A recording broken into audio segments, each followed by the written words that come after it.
Ronald, let's talk about today's event. We were just saying that, of course, 12 of the administration senatorial slate, full slate pala, but Senator Amy was not there. Did you think that was, did you think there was something off with that? Well, una, itong slate na ito, nilabas ni Amy last August. Medyo dinenay lang ng Malacanang na final yung nilabas ni Amy. Ang sinasabi lang nila, work in progress. So, medyo hindi bago itong slate na ito. Ngayon, medyo final na. At medyo formal na yung slate na ito. Yung absence ni Senator Amy Marcos is not surprising. Dahil for the past 2 years, ay mas ang itsura ni Senator Amy is more opposition than administration. At siya mismo, ang sabi niya, ay kahit mag-isa na lang siya, hindi niya iiwanan si Vice President Sara Duterte at si ex-President Digong. No? Siya na mismo nagsabi niyan. Kaya ngayon, nawasak na yung unity team at malinaw na yung mga Duterte ang opposition.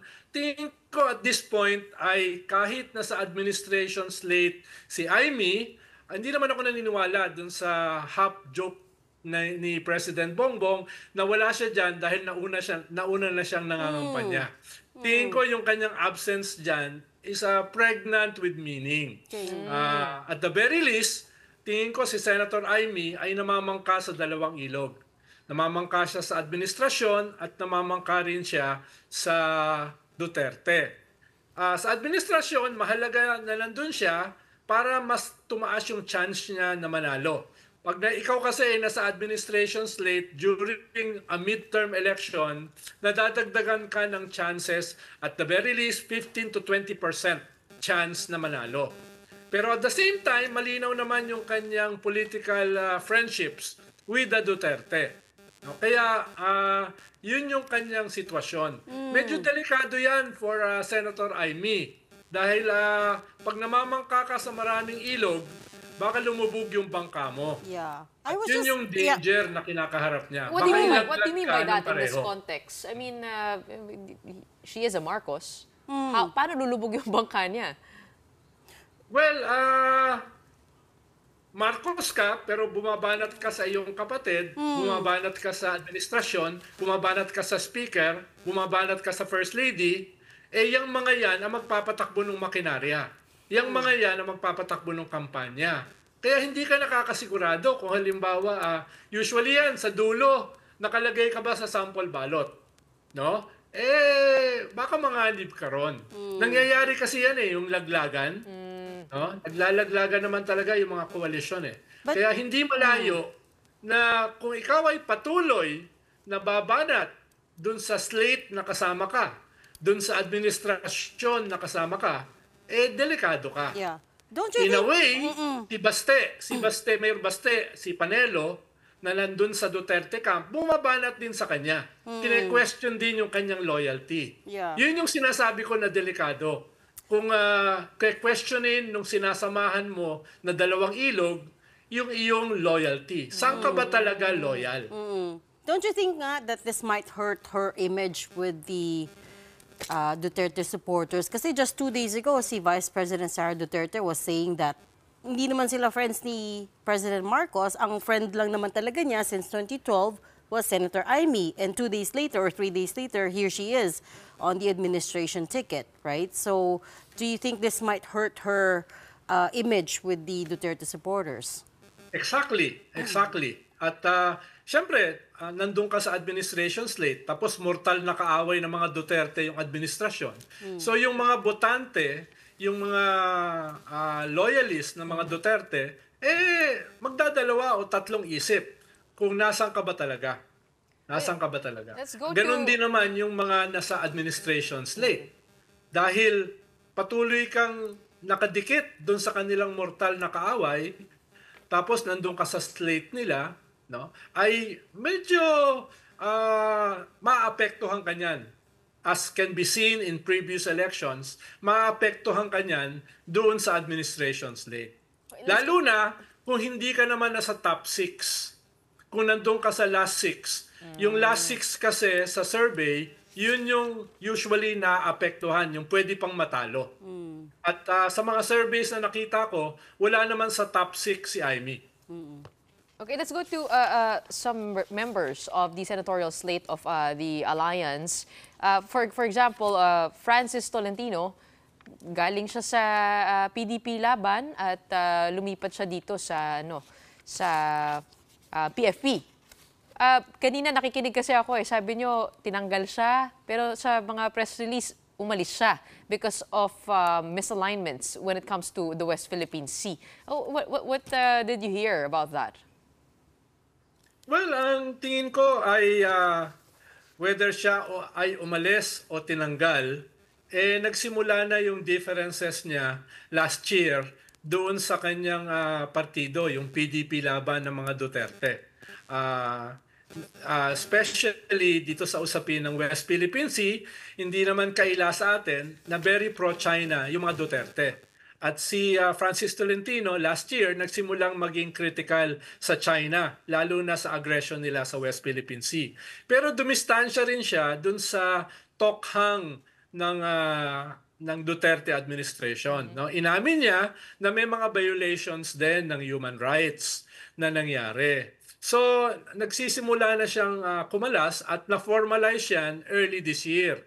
No, doon sa Cebu Assembly ng PDP Laban. No? Kaya,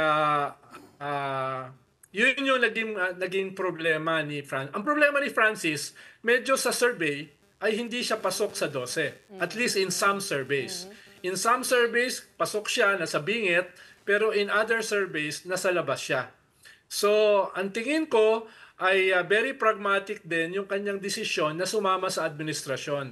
Mas may chance siya ngayon na pumasok sa Magic 12 dahil kasama siya sa administration slate. So, medyo may pragmatic consideration din si Francis Tolentino. Inasahan niyo po ba si Senator Tito Soto at saka si Senator Ping Lacson na dito sila sumama sa administration ticket? Was that pragmatic then? Was that a pragmatic decision? Well, partly, pero partly rin naman kasi merong mga policy decisions ngayon yung Marcos government na sinasang-ayunan din nila. Halimbawa, yung anti-tokhang position ni Senator Ping Lacson. Dati pa yan Ang tingin ni Senator Ping Lacson, medyo mali yung anti-crime, anti-drug strategy ng mga Duterte. Dahil ang tinutumbok nila is the demand side. Ang mga sinusupil nila ay yung gumagamit rather than yung source ng drugs. Kaya dito sa pagbabago ng anti-drug, anti-crime policy ng mga Marcoses, medyo sang-ayon naman dyan si Senator Ping Lacson. Yung sa West Philippine Sea, sang-ayon din dyan si Senator Ping Lacson. Paano si Senator Ping Lacson? Kahit saan yan tumakbo, mananalo yan in the past kasi, laging tumatakbo siya as independent, lagi naman siyang panalo. Kaya hindi lang siya usapin ng pragmatism dahil malaki naman yung chance na manalo siya kahit saan siya tumakbo or kahit siya ay mag-independent. So, ang nakikita ko rito, meron siyang mga sinusuportahan ng mga polisiya, ng administrasyon, kumpara sa polisiya ng mga Duterte. Ronald, what should we make of the possibility of 3 Tulfos in Senate? Of course, Senator Raffy is already there. Tapos si Ben and Erwin are a part of the admin slate. Tapos they're also topping the senatorial preference surveys, right? Yes. What would happen if there were 3 of them there? Well, una, it will be the first time na mangyayari yan sa ating kasaysayan. 3 magkakapatid ang magsasama-sama sa Senado. Ikalawa ay going into 2028, ano ba yung plano ng 3? Meron ba sa kanilang tatakbo for a higher position? Kung sakaling mananalo si Erwin Tulfo at saka si Ben Tulfo, kahit tumakbo sila sa 2028, manalo o almawa kung kahit sila ay matalo, ay mananatili pa rin silang senador until 2031, no? 2031. Mananatili pa rin silang senador. Ngayon ay kaya meron silang desisyon na kinakailangan gawin going into 2028. Dahil sa ngayon ay sila yung mataas ang political acceptability at sila yung pinakamataas ang political traction. So it's not just about the midterm in 2025. It's also about beyond the midterm sa 2028. Ano ba ang kanilang plano? Pero ito yung first time na 3 tulpo ang malalagay sa Senado. Huwag niyong kalimutan, si Senator Raffy Tulfo, nanalo rin siya as an independent. So malaki ang chance na kahit wala sa administrasyon si Ben Tulfo, siya ay manalo rin.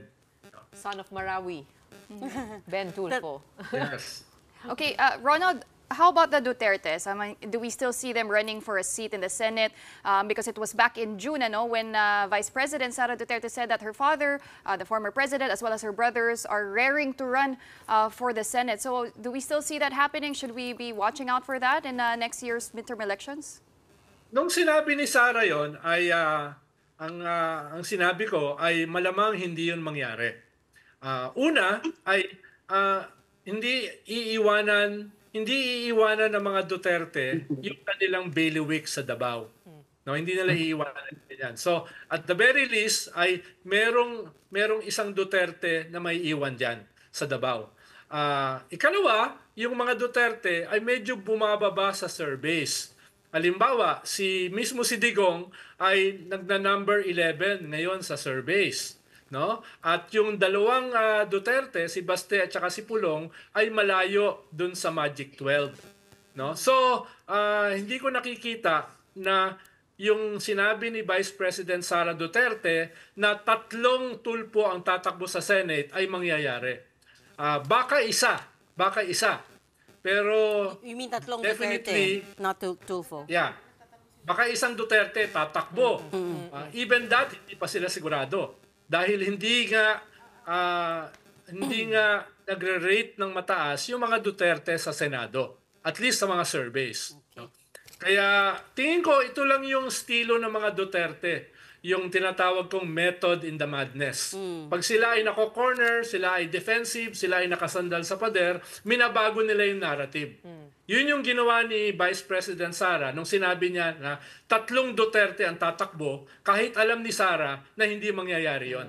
No? Well, Para pag-usapan. Ronald, No? Mas ganun yung kanyang agenda. we can talk all night about this. Madami pa kaming tanong, but we have the next months to talk to you about it. But for the meantime, thank you so much for talking to us tonight.